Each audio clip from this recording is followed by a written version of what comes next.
Hello everybody, and today we're going to talk about the new Necron, relic and stratagems in a quick tactical video. I say quick, it's probably going to be 2 minutes long. Okay, the relic can be given to all non-named characters, so I'm going to use my sexy Minx Lord here as an overlord, because she's awesome. Like Cryptic and the normal Lord, but the Lord right now is just not worth taking, so he's even in this. Absolutely waste of points.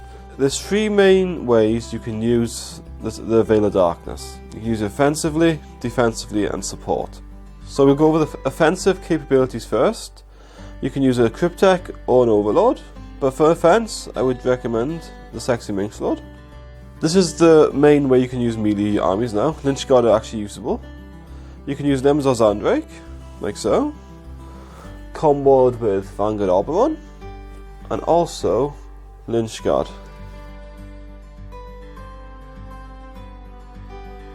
Okay, so right now, see the Veil of Darkness is free, which is amazing, because you normally have an Overlord anyway, because you use my Will Be Done and stuff. So you're not actually paying for this ability to teleport. So one of the best ways you can do this now, right? You can take the Overlord, because it's not named HQ. It doesn't have to be a Warlord to have this relic, okay? Your army has to be bound in all the same faction.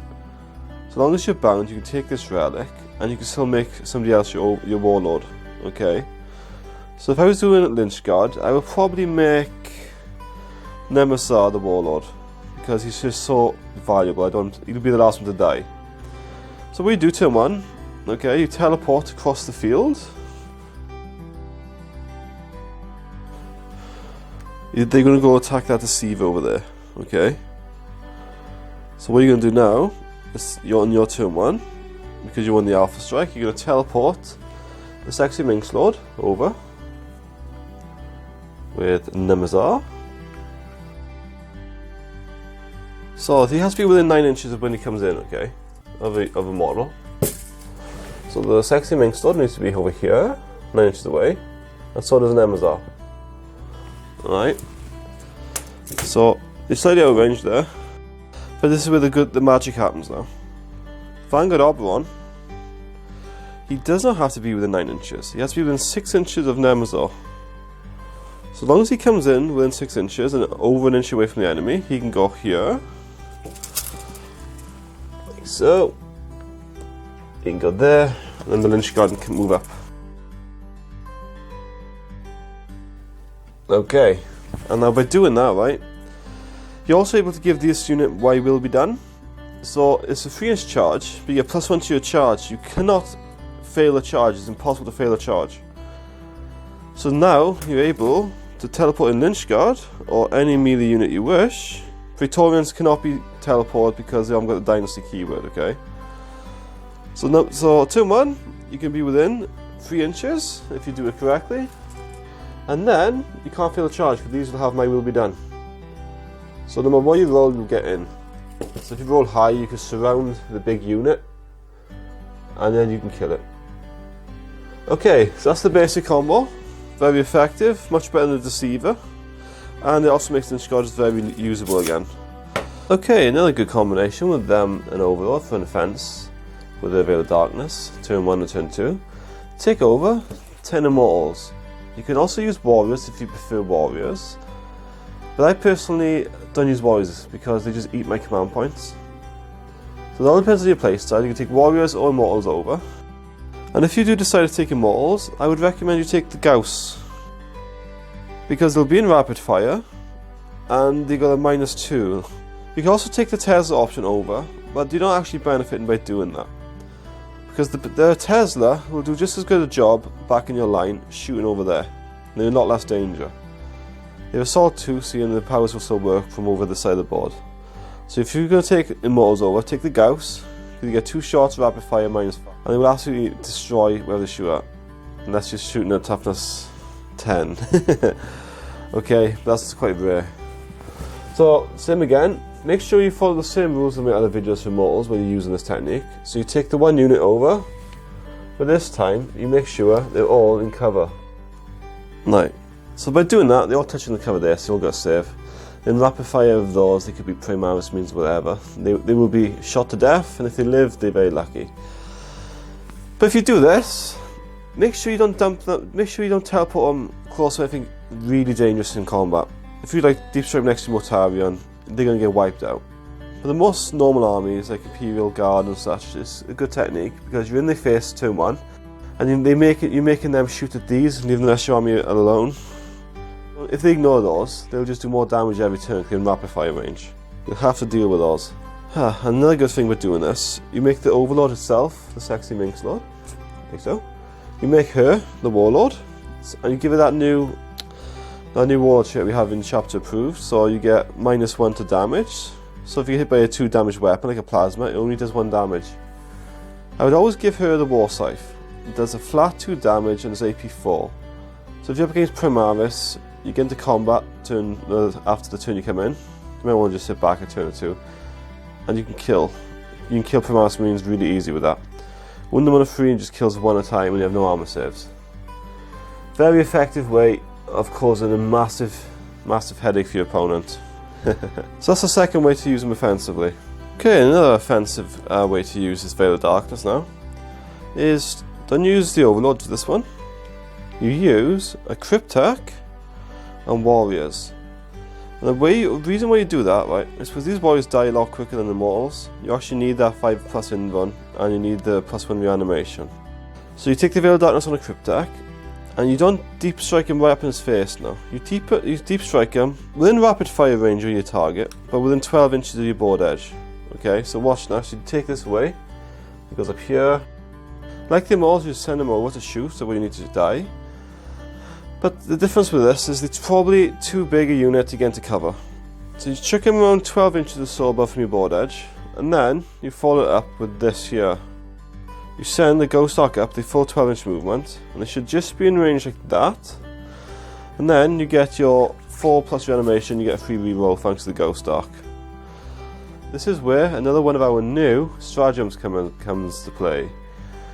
Because he takes so much damage, it all depends if you use 2 command points or not to pass the morale test. But if you do, so you got like 3 or 4 left, you can pay the command points to reroll 1s on your reanimation. 2 command points, you lose 4 command points if you have to. But the stratagem lasts till the end of the turn. So they get a 4+ rerolling 1s reanimation, and the Ghost Arc gives them a free reanimation, and you get to reroll 1s again. So my advice if you're using the reroll 1s for reanimation stratagem is always use a reanimation orb. This can also be paired up with Lynch Guard and anything else, but we'll go into that later. So if you're using warriors, be prepared to pay a lot of command points. Okay, 2 for the morale and 2 for the reanimations. But make sure you have a Ghost Arc in range for that free reroll. Otherwise the stratagem's just not worth it. You need to get the reroll, okay? So now we'll go on to the defensive capabilities of the Veil of Darkness. Okay, one of the ways you can use the Veil of Darkness defensively is like this. Something absolutely horrible is coming across the board that you know that you just can't kill. It could be anything, it could be a girly man. Okay, he comes like so. It's your turn, you shoot him. So you run back as far as you can, your 5-inch awesome speed movement. You're so fast with that 5 inches, like so. And you shoot him. Okay, and then his next turn he's going to go for your Warlord, so he's going to come in here, like so. And his combat phase, he's probably, how many attacks he got, like 6 attacks or whatever. Let's just say he kills 5 immortals. And then he gets his 3-inch, you hit him, you pile in your 3 inches. And then you just keep her here, because you don't want to get into combat with that, do you? So your turn, you hit him back, you won't even wound it, probably not. So you hit him back, maybe a wound if you're lucky. So his next turn now, right, you know what he's going to do. Okay? He's either going to leave combat and go here and smite the crap out of you and stuff, or he's just going to wipe these out in combat and go into the Overlord. But the best thing about the Veil of Darkness is nothing in the rules that says you can't use this in combat. So you just wasted, say, 2 or 3 turns trying to catch your Overlord, and then what you do this. You teleport the Overlord, and wherever he's in combat with, so like 3 more left. And there you go, you run away on top of the building over there, fall back, and he just spent possibly 2 to 3 turns chasing a unit that just made a runner. So he's like, what? And then you can shoot this for all your Hive Destroyers and whatever's in your deployment area, if you got anything left. But by doing that, right, you just wasted 2 to 3 turns trying to kill your Overlord with this, your Warlord, to get a point for Slay the Warlord. And not only have you got away, and you've made him waste 2 to 3 turns, you've also got Line Breaker. Okay, so the game's coming to a close in a few turns. You got a unit of Immortals over there that needs to reanimate, and you got an Overlord. A pain in your opponent's side because you're in cover, so they got 2 up. Very effective way of using the Veil of Darkness. It can win you the game, and it can save your life quite easily. Okay then, I call this the feed-in tactic. It's a defensive strategy I found quite effective with the Veil of Darkness. If you have things like Demon Princes, or anything that's horrible in combat with low attacks, so you've got like 8 attacks and it's like hits on 1s and like there's 15 damage, you know what I mean, like just crap, okay? A good way to use the Veil of Darkness, okay, is teleport a Cryptic over with a bunch of warriors. Immortals will work, but I would recommend warriors because there's a meat shield. But what you do, you don't go 9 inches away, okay? You ask what this thing's movement is. If it's 12 inches, you want to be 11 inches there, and you want to come back past the 12 inches, so you can't jump over your unit. So you want to teleport these in like so, like this. Okay, you just teleport them in like so. You shoot the thing over there, and then you might take a wound off it or 2 if you're lucky. This next turn now, he can't get away. He can't get past you.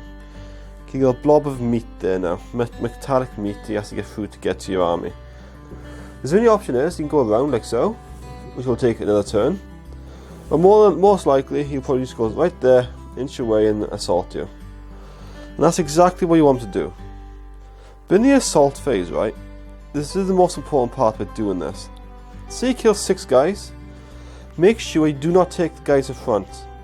Alright, because if you do that, you can pile in and come closer. Take the ones in the centre, leave the ones at the back, like so. Make sure there's not enough space there for him to fall back and get your Overlord, or your Cryptic.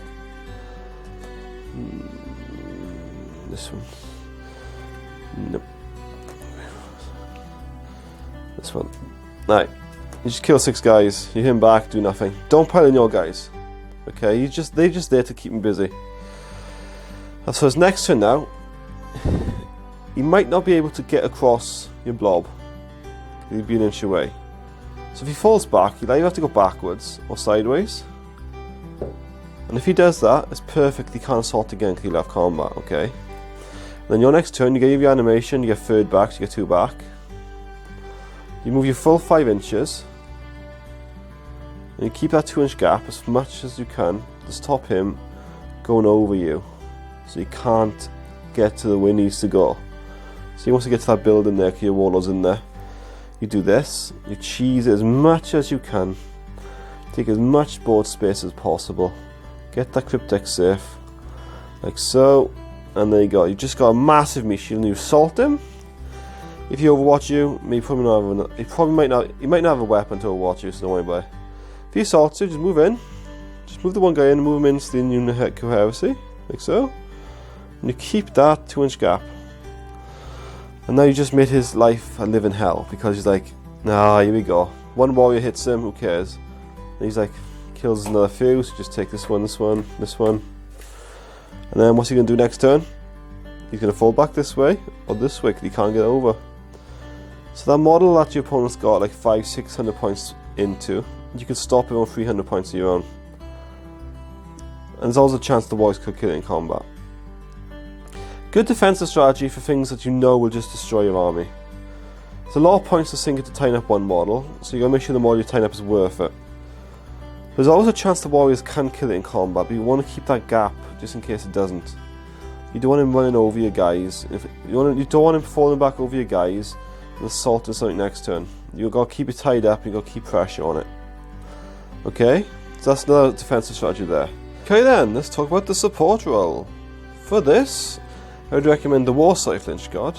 You can use the shields if you want, but it's up to you. As a support role, your main job is to bring the Cryptic over to where it needs to be.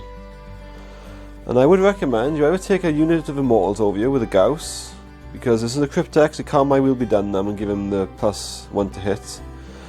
So it's another good reason you should have some Gauss immortals in your army. Okay, let's take 6 of these over, or 10 immortals. You can take 10 of these, but if you're taking 10, I recommend you use them for an offense. Just pretend these are at the board, so they turn 3, they're just defending your lines, you know, keep your things back. Like, alright. And let's just say these wraiths up here. I've had a hell of a fight with this Demon Prince. They'll be fighting up here. They're like, no, I'm dying. They're just like wiping him out. It's like, ah, dead. It's like, ah. Ah, he's dead as well. He just keeps falling down. I hate these wraiths. Okay, it's your turn now, okay? The best way to get these wraiths back to full health is to use a support unit like the Cryptic, because you have a new stratagem. For 2 command points you can give them reanimation. I personally wouldn't recommend using the command points on the wraiths because I believe it's too expensive for the wraiths. I would recommend you use the command points for the Cryptic Anthrites, or whatever the hell they call the 4-dual ones. Akinthrites.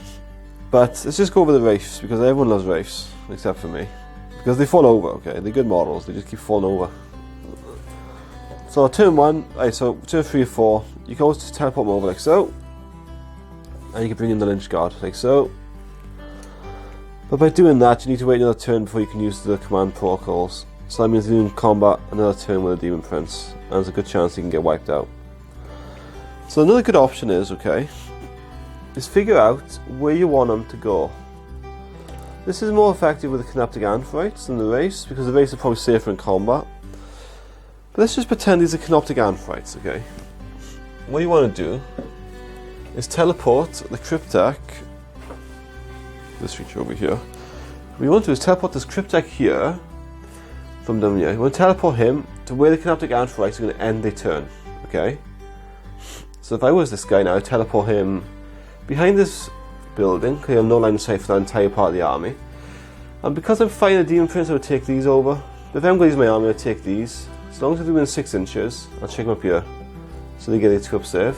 And then I would use my fullback move to take these out of combat, fly over here to the 12-inch movement and land there. And then you got the Immortals to deal with, and the Cryptic Anthrites. And because you brought in a unit of 10, you've actually made it almost impossible for them to assault you, unless you multi-assaults. Because they're in range of the Cryptic and they just landed in there, like so.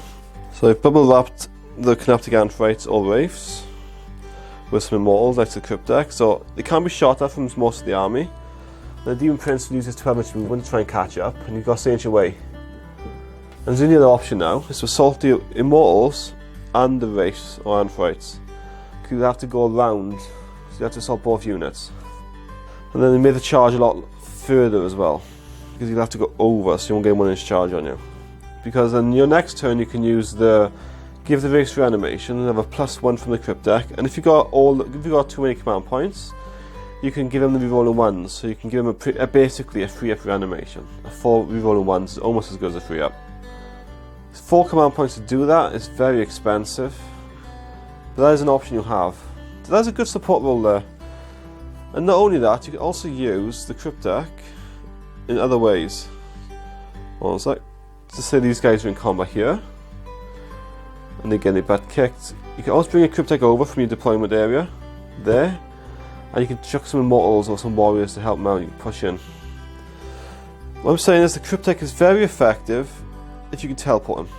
So you can just teleport him anywhere he needs to be, and he can help out the unit next turn. He can just be there and be a thorn in your opponent's side. So, we've gone over all the basic ways to use the Veil of Darkness in this tactical video, and I hope I've given you a few ideas. I will talk about the stratagems in another video. It won't be on next Monday, it'll probably be on a Thursday, I'll talk about the stratagems in another video. It's basically saying what's good and what's not. And I personally believe the stratagems are just too damn expensive. Okay, but I'll go into that in another video and I'll show you why I think they're not that effective. So thank you all for watching, and I'll catch you all again in the next video.